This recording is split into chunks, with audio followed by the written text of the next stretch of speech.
the President of the Republic of Kenya, the Honorable Uhuru Muigai Kenyatta, Your Excellency Salva Kiir Mayardit, the President of the Republic of South Sudan, Your Lordship, the Chief Justice and President of the Supreme Court, Justice Maraga, the speakers of the two houses,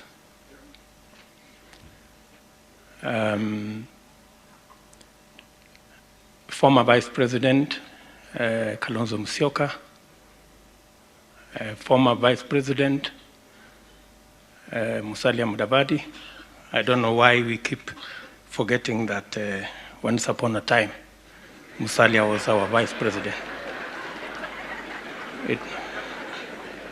It may have been for a short time, but I also suffered the same fate. I was Minister for Home Affairs for 2 months. The way Cabinet Secretaries present, ambassadors and high commissioners, leaders of majority in the two houses, our governors who are present here, members of county assemblies, ladies and gentlemen, good morning. I said good morning. Good morning. God is good and all the time. I'm going to make it brief. First, I want to congratulate the parliamentary choir. I think, to be fair to them, today's attempt was way superior compared to what it was last year.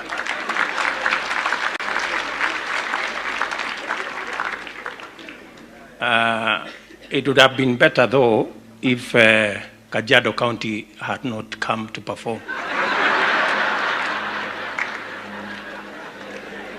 But I think it will help if we encourage them that it was quite a step from where they were. So Tongi and your team, please keep at it. I think you're making progress. I also want to thank our speaker today, Dr. Michael Hastings, for speaking to our hearts and our minds. And in a very special way that God has used him to speak to the leadership of Kenya and the people of our nation. Thank you very much. And because you have been good to us, your request for a prime minister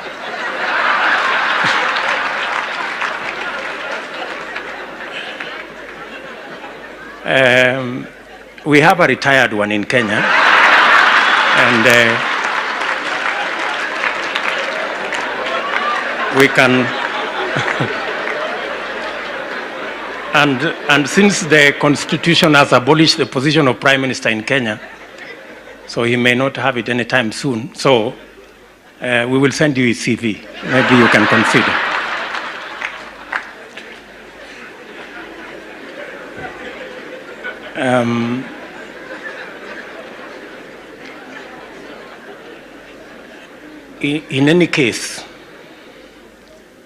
In any case, we have had people from the UK helping us govern our country.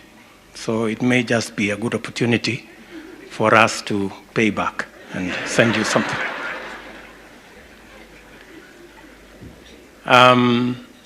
Ladies and gentlemen, Your Excellency, Mr. President, we are gathered here at a good moment, and the prayer breakfast is a very special moment to us as the people of Kenya, because this is an occasion that we speak to ourselves candidly in a very straightforward manner, without considering who is in which party, who is in government, who is in the opposition, who comes from what community. So this is a very special moment for us as Kenya. And I agree with Sam Bokisho that other countries may want to consider prayer breakfasts like this that bring people together. And we are, of course, gathered here for good purpose, because the subject today is a new dawn for our country. And what we should do, all of us, responding to the call of our president, that we must rid ourselves, our government, our institutions, and our nation of theft and wastage and corruption. It is a good moment, and it's a good subject for us to engage in. And theft and corruption is bad in any language. I will tell you from my mother tongue. It is said, Ngom jorindet, kotabne kinindet. It means the following, that a thief may be intelligent, but not more than the investigator.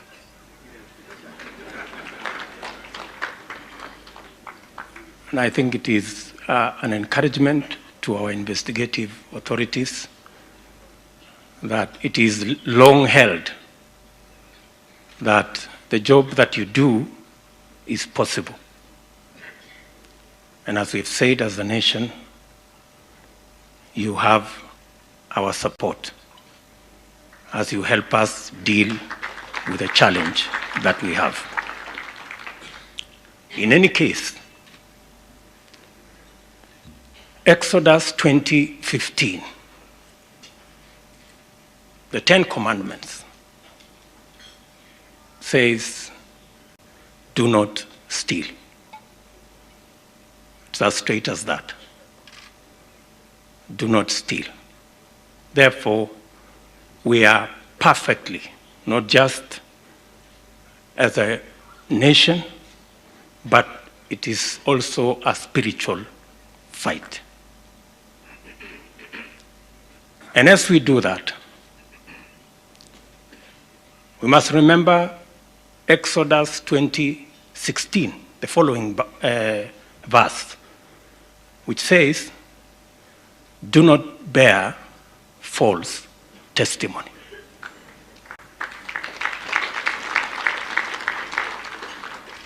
The president and I were once victims of schemes and machinations and false testimony. It took the hand of God and prayer for us to get out. And we do not want any Kenyan to suffer such again.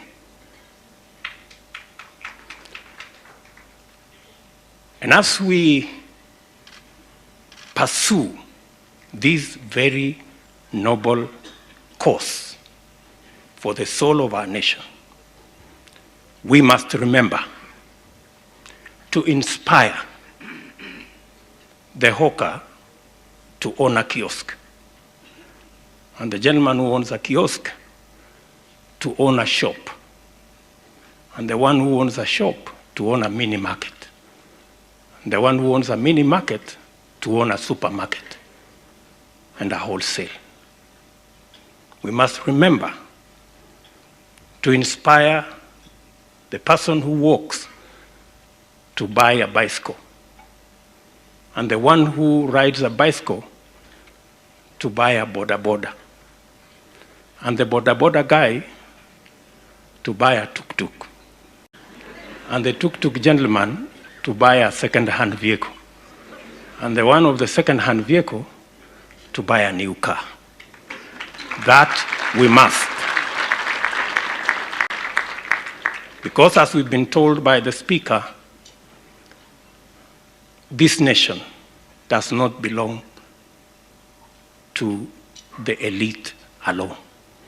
It belongs to 45 million Kenyans. And finally, I have a confession to make. Finally.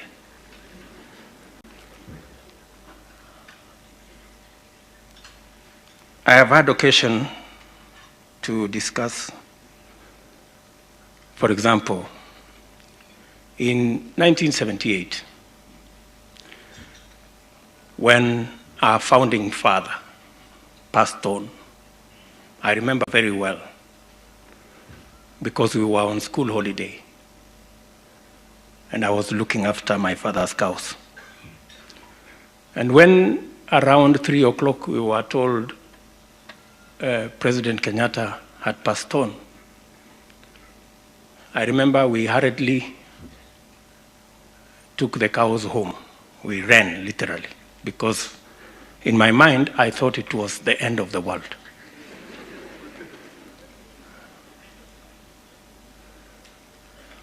And then, in 1980,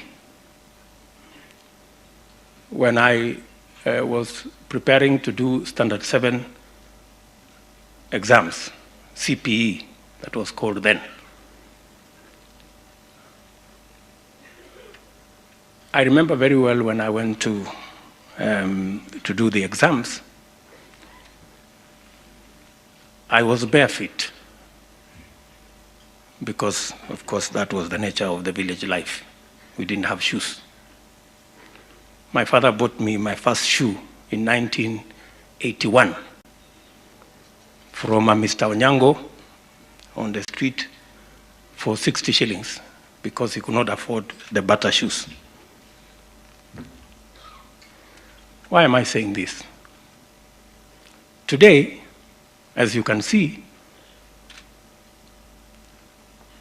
the gentleman who did not have shoes is sitting at the high table.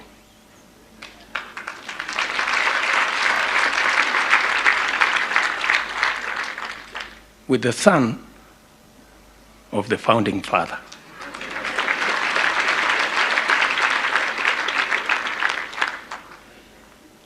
So the confession I want to make is, when you see some of us go to church and pray and lift up our hands, sometimes shed tears, make this or that contribution, it is because we cannot forget where God has brought us from.